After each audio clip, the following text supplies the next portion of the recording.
Hello, magandang umaga po.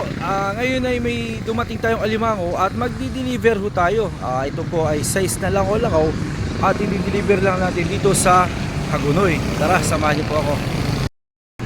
Nandito na ho yung ating alimango na pinikap po natin. Ito po ang size. Ito pala bukas. So ayun na, i-deliver na natin itong alimango dito sa may Daang Pari sa Kabeni. Shoutout nga ho pala sa kay Kabeni. Kabeni, salamat po sa pag-order. Ayun na po ang ating alimango. Dito na ho tayo sa Daang Pari. At nadaanan natin ang bahay bayanihan. Yan o, ganda. Dito yung Daang Pari. Yan. Kabeni. Diyan po si Kabeni. Doon pala sa dulo pa. Hindi po.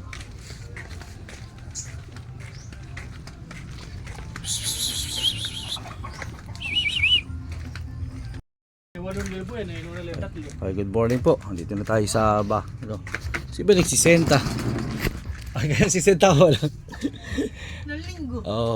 Belated happy birthday. Ito na yung ating alimango. Langaw-langaw size lang po yan.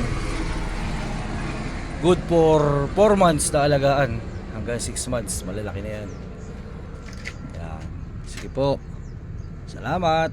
Dito na ho tayo ngayon sa isa pang kukuhang buyer. Good morning po, Felix. Mahihain ka. Ay, si Katoni. Katoni, good morning. Good morning. Yan. Ayan po ang ating alimango. Nalangaw-langaw. Ito po ay aalagaan ng 4 months. Pwede na siya mag partial harvest. At pagdating ho ng 5, pwede mo na i-total harvest hanggang ika-6. Ayan, sige po. Ayun si Madam.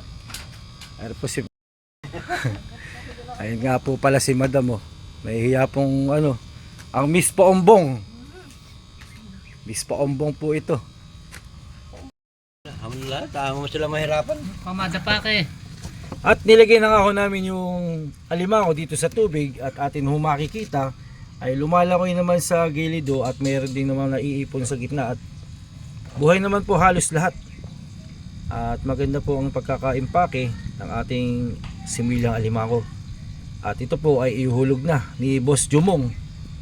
Yan, Boss Jumong. Siya na po bahala dyan at siya ang swerte. Thank you po. Ay, maraming salamat po sa pag-order ng alimango. Ayan, thank you po. Maraming salamat po.